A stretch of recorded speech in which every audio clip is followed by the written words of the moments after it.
Jail ചാടാൻ ശ്രമിച്ച കുപ്രസിദ്ധ കുറ്റവാളി ജീവാനന്ദ ഗോപി പിടിയിൽ. ഈ തവണത്തെ ചാട്ടത്തിന് മിച്ചമുള്ളതും കൂടി പോയി. ഗ്രാമത്തിലെ ഒരു കുളത്തിൽ നിന്നാണ് ഇയാളെ പിടികൂടിയത്. ഇനി മേലിൽ ഞാൻ ഈ പണിക്കില്ല. ഇയാളെ മുഖംമൂടി ധരിച്ച ഒരാളാണ് തെളിയിടുന്നതെന്ന് CCTV-യിൽ. ഇതെന്റെ ആദ്യ അറ്റംപ്റ്റ്. ഇനിയും അനീതി കണ്ടാൽ ഞാൻ പ്രതികരിക്കും. ഇരുട്ടിൽ നിന്നും മറവിൽ നിന്നും ഞാൻ വരും. ജാഗ്രത, ഞാൻ നിങ്ങളെ കാണുന്നുണ്ട്. അദ്ദേഹത്തിന്റെ 2 സഹോദരിമാരെ കാപാലികന്മാരുടെ കയ്യിൽ നിന്നും രക്ഷിച്ചത് എന്റെ നേതൃത്വത്തിലാണ്. ഞങ്ങളില്ലായിരുന്നെങ്കിൽ കാണാമായിരുന്നു. ഞങ്ങളല്ലെങ്കിലും എപ്പോഴും. CKP പാർട്ടിയുടെ അനുയായി വീഡിയോയിൽ കൂടി നടത്തിയ വെളിപ്പെടുത്തൽ വിവാദമാകുന്നു. എനിക്ക് സത്യം പറഞ്ഞേ പറ്റൂ. നേതാവിനെയും അനുയായിയെയും ഒരുപോലെ ആക്രമിച്ച കാരണം അതുപോലെ ഇന്നലെ ആ കറുത്ത കുപ്പായക്കാരനെ പറ്റിയുള്ള വിവരങ്ങൾ അറിയുന്നവർ ഉടൻ ഞങ്ങളുടെ ആളുകൾ തന്നെയാ സഹോദരിമാരെ ആക്രമിച്ചത്. എന്റെ പോരാട്ടം തുടങ്ങിയിട്ടേ ഉള്ളൂ. ഇരുളിൽ നിന്നും ഞാൻ സത്യത്തെ വലിച്ചെടുക്കും. ഞാൻ നീതി എന്ന് വിളിക്കപ്പെടും. കാത്തിരിക്കുക. സ്ത്രീകളുടെ മിസ്സിംഗ് കേസുമായി ബന്ധപ്പെട്ട വീടിന്റെ കോർഡിനേറ്റ്സ് ആണിത്. ഉടൻ തന്നെ ചെല്ലുക. കുപ്രസിദ്ധ കുറ്റവാളി ഷാജി പിടിയിൽ. കാണാതായ സ്ത്രീകളെ പറ്റിയുള്ള അന്വേഷണം വഴിത്തിരിവിൽ. സർ, ആ സ്ത്രീകളുടെ തിരോധനവുമായി ബന്ധപ്പെട്ട അന്വേഷണം നടത്തുന്ന വീടിന്റെ ഭിത്തിയിൽ ഒരു കണ്ണിന്റെ പടം ആരോ വരച്ചിട്ടുണ്ട്. സാറേ, അന്ന് ഞാൻ കണ്ട ഒരു ഒന്നൊന്നര ഇടിയായിരുന്നു. മുഖം വ്യക്തമല്ലായിരുന്നു. ഇടിച്ചയാളുടെ കണ്ണ് നല്ല തിളക്കമായിരുന്നു. അതാ ഞാൻ വരച്ചു വെച്ചത്. ഏതായാലും ഇനി എല്ലാ പന്നന്മാരും ഒന്ന് കരുതിയായിരുന്നു. ഇവിടെ കൊച്ചുകുട്ടികൾക്ക് വരെ ഭയങ്കര ആത്മവിശ്വാസം. അവനൊക്കെ പറയുന്നത് കേട്ടില്ലേ? മുഖം മൂടി, കറുത്ത കുപ്പായം, തിളങ്ങുന്ന കണ്ണുകൾ. ഇതാരാടോ ഇവൻ? എന്റെ മനസ്സ് പറയുന്നത് ഈ കണ്ണ് അവൻ ഇനി യൂസ് ചെയ്യുമെന്നാണ്. As A simple, just like ഈ ബാറ്റ്മാനോ ഈ കോമിക്സിലൊക്കെ കാണുന്നത് പോലെ. കഞ്ചാവും മയക്കുമരുന്നൊക്കെ വിറ്റ് നടന്നിരുന്ന വിജേഷ് ഇപ്പൊ ആയുർവേദ മരുന്നിന്റെ വിൽപ്പനയാ. അന്ന് രാത്രി ഞാൻ ജോലി കഴിഞ്ഞ് മടങ്ങുമ്പോൾ സ്ഥിരം ശല്യം ചെയ്യണ രതീഷ് അന്ന് പിറകെ വന്നു. ചോദിച്ചപ്പോ ഏതോ മാടം വന്ന് രാത്രി ഇടിച്ചിട്ട് കഞ്ചാവിന്റെ പരിപാടി നിർത്താൻ പറഞ്ഞു. പിന്നെ തിരിഞ്ഞു നോക്കിയപ്പോ ഒരു കറുത്ത കുപ്പായക്കാരനും അവന്റെ പിറകെ. 2 ദിവസം കഴിഞ്ഞപ്പം രതീഷ് എന്നെ കാണാൻ വന്നു. അവനെ ശ്രദ്ധിച്ചപ്പോ അവന്റെ മുഖത്തൊരു അച്ചു കുത്തിയ പോലെ ഒരു പാട്, ഒരു കണ്ണിന്റെ രൂപത്തിൽ. വല്യപ്പൻ പറഞ്ഞ അനുസരിച്ച് വിജീഷിന്റെ മുഖത്തും ഉണ്ടായിരുന്നു ആ കണ്ണിന്റെ അച്ച്. എന്റെ മനസ്സ് പറയുന്നത് ഈ കണ്ണ് അവൻ ഇനി യൂസ് ചെയ്യുമെന്നാണ്. ജസ്റ്റ് ലൈക്ക് ഈ ബാറ്റ്മാൻ. അല്ല, ഇതെങ്ങനെ അവനറിയാം? ആ പുതിയ ചെക്കന് ഇനി അവനെങ്ങാനും. ഏതായാലും ഇപ്പം നല്ല മാറ്റമുണ്ട് ഇവിടെ. ഗുണ്ടകൾ ഗുണ്ടാ പരിപാടി നിർത്തി, മോഷണങ്ങൾ കുറഞ്ഞു, സ്ത്രീകളോടുള്ള ശല്യം കുറഞ്ഞു. ഏതായാലും പോലീസുകാരുടെ ജോലി ഒത്തിരി കുറഞ്ഞു എന്നാ തോന്നുന്നേ. കുറ്റകൃത്യങ്ങൾ ഇപ്പം വളരെ കുറവല്ലേ? ഒന്നും പറയാൻ പറ്റില്ലടാ, എന്ത് വേണേലും സംഭവിക്കാം. എടാ, കൊത്തി അവൻ മുറത്തി കയറി കൊത്തിയല്ലോ. സാറേ, FB കണ്ടൊരു വീഡിയോ ഇപ്പൊ നമ്മുടെ മാത്തൻ സാറിന്റെ ഒരു ഗതികേട്. നമ്മുടെ കൈക്കൂലി മാത്തൻ സാറിന്റെ വാങ്ങിയ കൈക്കൂലിക്കെല്ലാം ക്ഷമാപണം നടത്തിക്കൊണ്ട് ഒരു കണക്കിന് പറഞ്ഞ അവൻ ചെയ്യുന്നത് ശരിയല്ലേ? സമൂഹത്തിന് ഒരു തിരുത്തൽ ശക്തി വേണ്ടേ സാറേ? അതർ ദാനസ് മറ്റേ കണ്ണിന്റെ അച്ചുകൊണ്ട് മുഖത്തും. അത്യന്തം ഭീതികരമായ ഒരു വാർത്തയാണ് പുറത്തു വന്നിരിക്കുന്നത്. ഇനി ഒരു അറിയിപ്പുണ്ടാവുന്നതുവരെ എല്ലാവരും 7 മണിക്കുള്ളിൽ കടകൾ അടച്ച് വീട്ടിൽ കയറുക. ഈ പൈശാചികമായ സംഭവത്തിന്റെ ഇരയുടെ വീടിന്റെ മുന്നിലാണ് നാം ഇപ്പോൾ. രാത്രിയാ ഇത് സംഭവിച്ചത്. ഞാൻ കവലയിൽ പോയി മടങ്ങി വരികയായിരുന്നു. എന്നിട്ട് നാടിനെ ഭീതിയിലാഴ്ത്താൻ ഇതാ ആസിഡ് ആക്രമണം.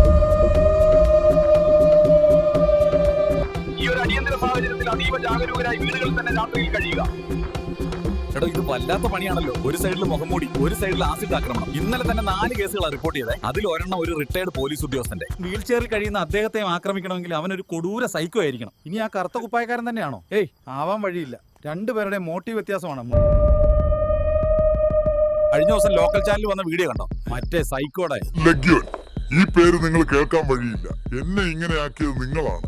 കാണാൻ കൊള്ളാമെന്ന് നിങ്ങൾ കരുതുന്നതെല്ലാം എന്റെ ഇരകളാണ്. എല്ലാ പള്ളിയും കൂടി ഇങ്ങോട്ടാ വരുന്നേ. മറ്റവനെവിടെ? അവന്റെ അഡ്രസ്സേ ഇല്ലല്ലോ. ഇത്രയും ദുഷ്ടനായ ഒരു സൈക്കോപാത്ത് നടമാടുമ്പോൾ കറുത്ത കുപ്പായക്കാരന്റെ മൗനം ശരിയാണോ? ഇന്ന് തീരുമ്പോൾ മറ്റൊന്ന്. ഒരുത്തൻ ഒളിച്ചിരുന്ന് നാടിനെ നന്നാക്കാൻ ശ്രമിക്കുന്നു, വേറൊരുത്തൻ നശിപ്പിക്കാൻ നോക്കുന്നു.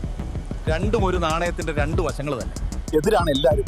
നിയമപാലകരും നിയമവും മീഡിയയെല്ലാം. പ്രതികരിക്കാൻ സമയമായോ? ഞാനല്ല അവരുടെ യഥാർത്ഥ ശത്രു എന്ന് അവരിനി എപ്പോൾ മനസ്സിലാക്കും? ഇത്തരത്തിലുള്ള മാനസിക രോഗികളെ പറ്റി നമുക്ക് കൂടുതൽ മനസ്സിലാക്കാൻ പ്രശസ്ത മനോരോഗ വിദഗ്ധൻ. സൈക്കോപാത്തുകൾ ഉണ്ടാവാനുള്ള പ്രധാന കാരണം അവൻ അല്ലെങ്കിൽ അവൾ അനുഭവിച്ച ട്രോമയാവാം. ഈ കേസിലും എനിക്ക് തോന്നുന്നത് അത് തന്നെയാണെന്നാണ്. സമൂഹത്തെ അല്ലെങ്കിൽ സൗന്ദര്യമുള്ളതിനെ മുഴുവൻ ശത്രുവായി കാണുന്ന അവന്റെ മുഖവൈരൂപ്യത്തിന്റെ കാരണം അറിഞ്ഞാൽ ഇവൻ എങ്ങനെയായി എന്ന് നമുക്ക് മനസ്സിലാക്കാം. ബിക്കോസ് വർത്തമാനകാലം ഭൂതകാല ചോദ്യങ്ങളുടെ ഉത്തരമാണല്ലോ.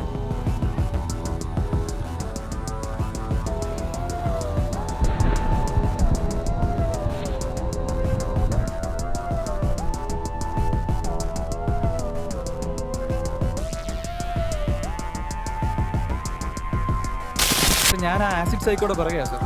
എന്നെ ആ പേരാണ് സ്ട്രൈക്ക് ചെയ്യുന്നത്. ലഗ്യോൻ. ഗൂഗിളിൽ കണ്ടത് അത് ഗ്രൂപ്പ് ഓഫ് ഡീമൺസ് എന്നാണ്, റിലേറ്റഡ് ടു ബൈബിൾ.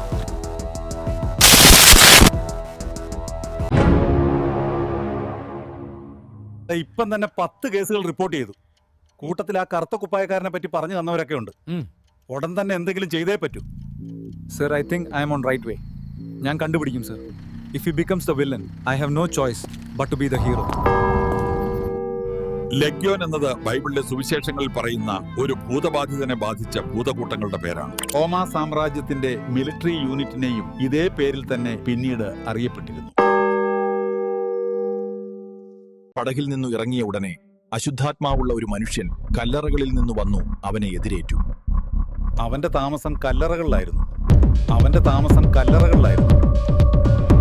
ആത്മാവേ, ഈ മനുഷ്യനെ വിട്ട് പുറപ്പെട്ടു പോകാ എന്ന് യേശു കൽപ്പിച്ചു. നിന്റെ പേരെന്ത് എന്ന് അവനോട് ചോദിച്ചതിന് ഞാൻ ലഗ്യോൻ, ഞങ്ങൾ പലരാകുന്നു എന്ന് അവൻ ഉത്തരം പറഞ്ഞു.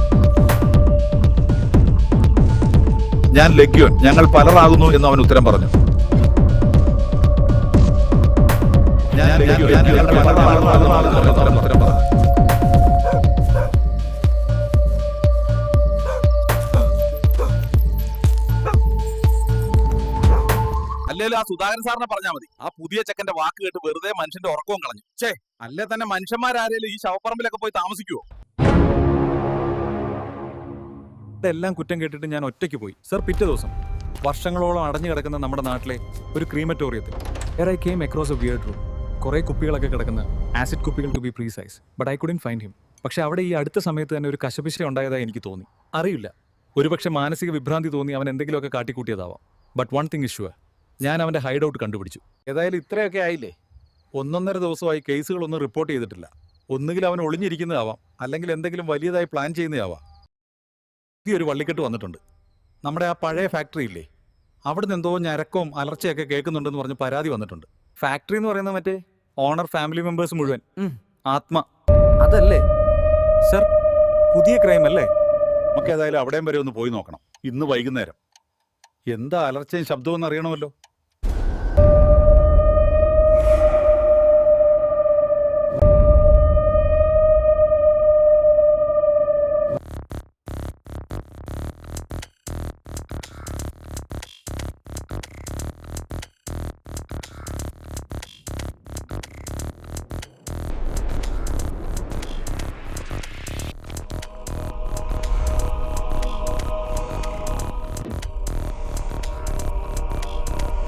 ആക്രമണവുമായി നാട്ടിൽ പരിഭ്രാന്തി പരത്തിയ കല്ലറക്കൽ മോൺസൺ പിടിയിൽ. പ്രോസ്തറ്റിക് മേക്കപ്പും ധരിച്ചു ലഗ്യോൻ എന്ന പേരിൽ ആഴ്ചകളായി നാട്ടിൽ ഭീതി പരത്തിയ ഇയാളെ പോലീസ്. എന്നാലും കല്ലറക്കലെ ജോൺസൺ സാറിന്റെ മകൻ മോൺസൺ ഇങ്ങനെയൊക്കെ ചെയ്യുമെന്ന് ആരെങ്കിലും കരുതിയോ? അതെ. പ്രോസ്തറ്റിക് മേക്കപ്പ് ഇട്ട് ആളുകളെ ഭീഷണിപ്പെടുത്തുക, ഉപദ്രവിക്കുക. നമ്മുടെ സുധാകരൻ സാറും ആ പയ്യൻ സാറും മിടുക്കന്മാരായോണ്ടാ അവനെ ഇത്രയും പെട്ടെന്ന് പൊക്കിയത്. ആര് പറഞ്ഞു? അപ്പൊ അവിടെ കിടന്ന് കിട്ടിയ ഒരു കുറിപ്പിന്റെ കാര്യമൊന്നും ഇയാൾ അറിഞ്ഞില്ലേ? ഇതാ നിങ്ങൾ തേടി നടന്ന സൈക്കോപാത്ത്. ഞാൻ ആരാണെന്നോ എന്റെ രൂപം എന്താണെന്നോ അല്ല ഇവിടെ പ്രസക്തി. ഞാൻ നിങ്ങളുടെ അതേ ദിശയിൽ സഞ്ചരിക്കുന്ന ഒരു കാറ്റ് മാത്രം. തലോടാനും വീശിയടിക്കാനും കഴിവുള്ള ഒരു കാറ്റ്. എന്റെ പിറകെ ഇനി വരരുത്. സത്യം ജയിക്കട്ടെ. എന്തൊക്കെ തരം മനുഷ്യരാടോ റോബിനെ ഈ ലോകത്തിൽ? നല്ല ട്രാക്ക് റെക്കോർഡുള്ള റിട്ടയർഡ് പോലീസ് ഉദ്യോഗസ്ഥന്റെ മകനാ ഒരു കുറ്റവാളിയായി മാറുന്നു. വീൽ ചെയറിൽ കഴിയുന്ന സ്വന്തം അപ്പനെ തന്നെ. ഞാൻ ഏതായാലും 2 ദിവസം ലീവ് എടുക്കുവാടോ. കുറച്ചു നാളായി വീട്ടിൽ പോയിട്ട് മടുത്തടോ. ശരി സുധാകരൻ സർ, എന്റെ മനസ്സ് ഇപ്പോഴും സത്യം പറഞ്ഞ ആ കറുത്ത കുപ്പായക്കാരന്റെ കൂടെയാണ്. അവൻ ആരാണ്? എന്തിനാണ് അവൻ നമ്മളെ സഹായിക്കുന്നത്? Let us call him the silent sentinel. Right sir? സുധാകരേട്ടൻ വന്നോ? നിക്കേ, ഞാനിപ്പോ ചായ എടുക്കാം. ഒന്ന് ഫ്രഷ് ആയി വാ. എടി, ഇത് ആരുടെയാ ഇത്രയും? അത് അവന്റെ തായ്കൊണ്ടോ പരിശീലനത്തിന്റെ യൂണിഫോം.